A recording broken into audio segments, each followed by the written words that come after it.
If you're thinking about purchasing Pro Tools, it's really important to think about exactly what you're purchasing it for and what you're trying to do with it.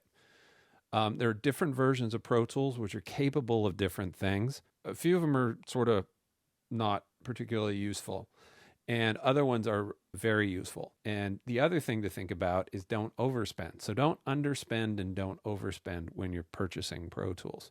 So let's take a look at it. So there are 4 different levels of Pro Tools.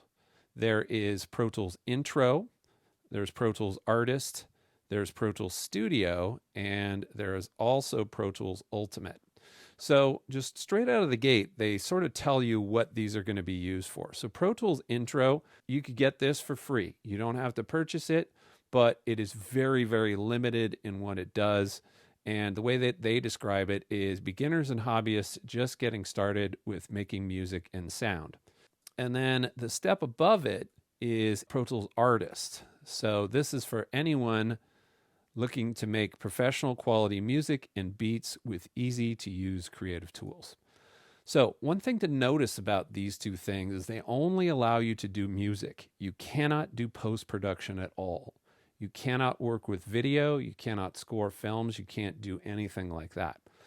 For my money, I think these two aren't particularly worth it. And then going up a step here, you have Pro Tools Studio, and Pro Tools Studio is for artists, musicians, and producers who need the full tool set of professional music production. It doesn't say post-production, but you can actually do video, you could do surround sound within Pro Tools Studio. If we look further down the page, in Pro Tools Studio, you have you could do it in stereo, you could do it surround, you can even get into Dolby Atmos if you want, and ambisonics as well. Pro Tools Studio is sort of like the sweet spot. I actually have to use Pro Tools Ultimate for the things that I do. For what most people use it for, it's a little bit overkill. So for instance, in Pro Tools Studio, you can have 512 tracks, which is more than enough for most people, even if you are doing post-production. But if you go down to Pro Tools Artist, then you only have 32 tracks. If you go down to Pro Tools Intro, you only have 8. So these two totals are kind of useless. So 512 is more than enough. If you go and you spend the extra money and get Pro Tools Ultimate, you have up to 2,048 tracks, which is probably more than you need to even do the post-production for Star Wars or something like that. You also have more instrument tracks. If you're doing virtual instrument, you're trying to do composition inside of Pro Tools. MIDI tracks, again, you're talking 1,000 MIDI tracks. So it's a whole bunch. My personal recommendation, then when you look at the prices, and these are retail prices, if you are a student, you should get the student discounts. The Pro Tools Artist does not have a student discount. If you are a student, you could get Pro Tools Studio for about $99 a year. Pro Tools Ultimate, I think you basically get at half price.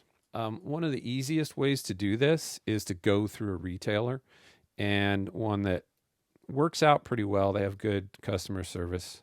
They're not a sponsor of my endeavors here or anything like that, but a lot of my students have had a positive experience working with Sweetwater.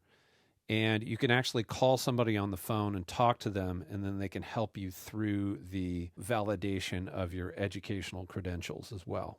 So Pro Tools Studio, $99 a year. And then for Pro Tools Ultimate, if you want that for a year, $299. So it's 50% off. Anyways, that's my take on these. You do need to know about these, sadly, for the Pro Tools 101 test, if you do intend on taking that. So the thing to remember, just to take away, Pro Tools Intro, Pro Tools Artist, you can only do music production.